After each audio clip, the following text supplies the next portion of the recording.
The latest, Hunter wins Wyoming Dem US House primary file, in this Jan.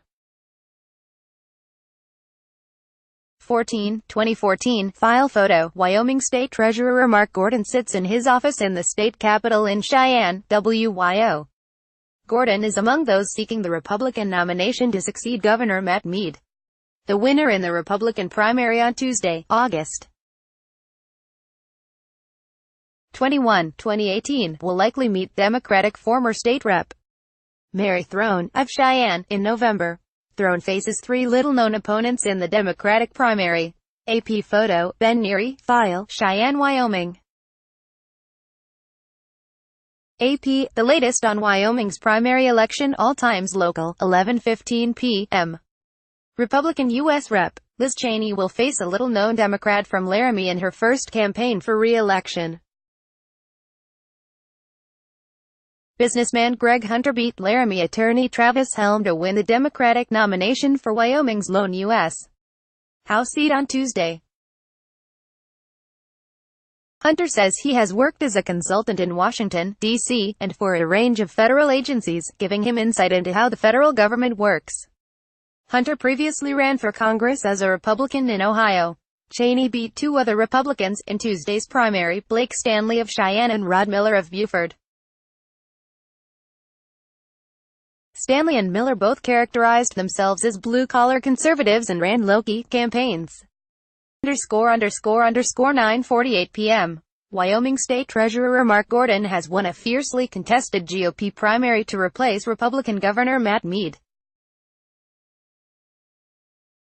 Gordon won the nomination Tuesday against five opponents, including GOP megadonor Foster Friess and Cheyenne businessman Sam Galiotos. Mead is term-limited after serving two full terms. Wyoming is among the reddest states, and Gordon is favored to win the general election and become governor. The 61-year-old Gordon ranches near Buffalo, Wyoming, and served on the board of the Federal Reserve Bank of Kansas City. His quiet and non-confrontational demeanor makes him the candidate most like Mead. Gordon is finishing his first full term as treasurer, a job to which he was appointed in 2012.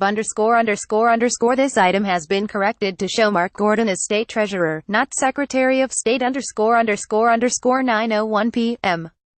Incumbent Liz Cheney has won the Republican nomination for Wyoming's lone seat in the U.S. House.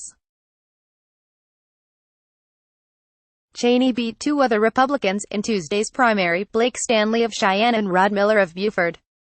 Stanley and Miller both characterized themselves as blue-collar conservatives and ran low-key campaigns. Cheney now seeks a second term against either of two candidates competing for the Democratic nomination, Laramie businessman Greg Hunter and Laramie attorney Travis Helm. Cheney won over 60% of the vote to win her first term in 2016. She dominated a field of Republican candidates to win her party's nomination earlier that year. 8:44 p.m. Former Wyoming State Rep. Mary Throne has won the Democratic primary to replace outgoing Governor Matt Mead. Throne beat three little-known candidates Tuesday to secure her party's nomination. She now faces a tough fight in heavily Republican Wyoming to become the state's first Democratic governor since 2011. Throne would also be Wyoming's first female governor since Nellie Taylor Ross left office in 1927. Ross was the first female governor of a U.S. state. Throne and Freudenthal have much in common politically. Both are staunch supporters of Wyoming's coal industries and deeply knowledgeable about the workings of state government. Throne grew up on a ranch in Campbell County and graduated from Princeton and Columbia Law School. She was a state representative from Cheyenne from 2007 to 2017 and served 2 years as House Minority Leader. 8:38 p.m. U.S. Senator John Barrasso has fended off a well-funded challenger in Wyoming's Republican primary. Barrasso on Tuesday beat five opponents, including investor and Stanford University lecturer Dave Dodson of Jackson Hole. Dodson put $1 million of his own money toward a campaign that questioned Barrasso's ties to corporate interests and Washington political insiders. Barrasso won with help from long-standing name recognition and an endorsement from President Donald Trump. Trump won Wyoming by the largest margin of any state in 2016. Barrasso's campaign, meanwhile, questioned Dodson's campaign contributions, including $1,000 to Democratic presidential candidate Bernie Sanders. Dodson explained that he gave the money out of opposition to Sanders' opponent, Hillary Clinton, but regretted it. Barrasso faces Wilson businessman Gary Trauner in the general election. Trauner ran unopposed for the Democratic nomination. ____ 7 p.m. Polls have closed in Wyoming. Businessman Gary Trauner of Wilson has won the Wyoming Democratic primary for U.S. Senate. Trauner was unopposed Tuesday. He will likely face either Republican businessman Dave Dodson or Republican Senator John Barrasso in the general election. Trauner ran two unsuccessful campaigns for U.S. House a decade ago. In 2006, Trauner came within half a percentage point of beating Republican Representative Barbara Cuban. In 2008, he lost by a 9-point margin to former state treasurer and legislator Cynthia Lummis. Trauner faces an uphill battle to win the general election. Wyoming hasn't had a Democratic U.S. Senator since Senator Gail McKee left office in 1977. Trauner has held a number of positions in Teton County, including president of the school board and chief operating officer of St. John's Medical Center. ____ 3:40 p.m. The Wyoming Secretary of State's office says it hasn't heard of any problems with conducting Tuesday's primary election. Office spokesman Will Deneen also says there have been no issues with voting security. The week before the primary, the agency hosted county officials and state cybersecurity and homeland security officials for a national virtual cybersecurity exercise. The office says Wyoming's voting system is secure in part because it's never connected to the internet and cannot be hacked or subject to cyber threats. Wyoming received $3 million recently from the federal government for election security and improved technology. The state used it to purchase new voting equipment and to address any cybersecurity issues. ____ 3:25 p.m. Wyoming gubernatorial candidate Mark Gordon says last-minute automated calls to voters are trying to tarnish his record. The Republican says some calls falsely accuse him of being anti-energy. Wyoming is the top coal mining state and the future of the coal industry has been a big issue leading up to Tuesday's primary. The Wyoming Mining Association says some calls come from a group named Wyoming Friends of Coal, which doesn't appear to have a website or listed phone number. A message left for the Wyoming Friends of Coal through its Facebook account wasn't immediately returned Tuesday. The Mining Association says the calls are garbage politics. The association hasn't endorsed any candidates for governor, saying all of the candidates appear to support Wyoming's coal industry. ____ 3 o'clock p.m. There's some Democratic crossover voting in Wyoming's Republican primary. Retired police officer Pat Seals, of Cheyenne, says he changed over from Democratic registration to be able to vote in the Republican primary. That's not uncommon in Wyoming, which allows voters to change party registration at the polls and vote in whichever primary they want. Seals says Democrats aren't running many people in Wyoming this year and he wants his vote to be more consequential. Seals says he voted for State Treasurer Mark Gordon for governor.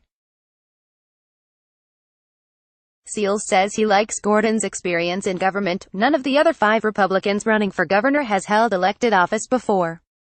Seals also voted for Dave Dodson for U.S. Senate. Dodson is challenging incumbent Republican Senator John Barrasso and Seals says it's time for fresh air in Washington, D.C. ____ This item has been corrected to show Mark Gordon as state treasurer, not Secretary of State. ____ 11:40 a.m. The Wyoming governor's race in Tuesday's primary election brought 18-year-old Slade Rain of Cheyenne out to the polls to vote for the first time. Rain says he voted in the Republican primary for Cheyenne businessman Sam Galiotos, who is one of 6 candidates for the office on the GOP side. He says all 6 candidates were good, but he had a good feeling about Galiotos and liked the ideas that Galiotos offered. For U.S. Senate, Rain says he went with Jackson Hole business investor Dave Dodson over incumbent John Barrasso. He says he felt it was time for a change in that seat, and a mailing from Dodson's campaign decided his vote. _____ 11 a.m. The Wyoming Secretary of State's office reports that 32,147 ballots were cast in advance of Tuesday's statewide primary election. Voters could cast early ballots through the mail or in person leading up to the election, which features races for governor and U.S. Senate. About 90% of the absentee ballots sent out by county clerks were returned. Polls opened at 7 a.m. and will close at 7 p.m. for people who choose to cast ballots in the traditional way. _____ 9:40 a.m. In an unusual move, one of the Republican candidates for Wyoming U.S. Senate seat has withdrawn from the race. Charlie Hardy withdrew his application for the Republican Party nomination on Monday afternoon, less than 24 hours before the polls opened Tuesday. Hardy was one of 5 challengers seeking to unseat incumbent John Barrasso. But Hardy was never seen as a serious challenger in the primary. He had switched his party affiliation after running unsuccessfully for the Senate in 2014 as a Democrat against Mike Enzi, and advocated for policies that were far more liberal than other candidates. In announcing his withdrawal, Hardy says he was endorsing Jackson businessman Dave Dodson for the job. _____ 7:10 a.m. The polls are open in Wyoming, where voters will choose from among 6 Republican candidates for governor and decide whether a wealthy outsider has made his case to oust an influential U.S. senator. The governor's race is Wyoming's most contested since 2010, when Matt Mead won 29% of the vote to beat 6 others in the Republican primary. This year, the largest share of Republican governor votes could go to any of at least 4 candidates, including investor and philanthropist Foster Friess, state treasurer Mark Gordon, attorney Harriet Hagman, and businessman Sam Galiotos. In the Republican U.S. Senate primary, Jackson Hole business investor Dave Dodson has tapped at least $1 million of his own funds to try to oust incumbent Sen. John Barrasso. _____ Copyright 2018 The Associated Press. All rights reserved. This material may not be published, broadcast, written or redistributed.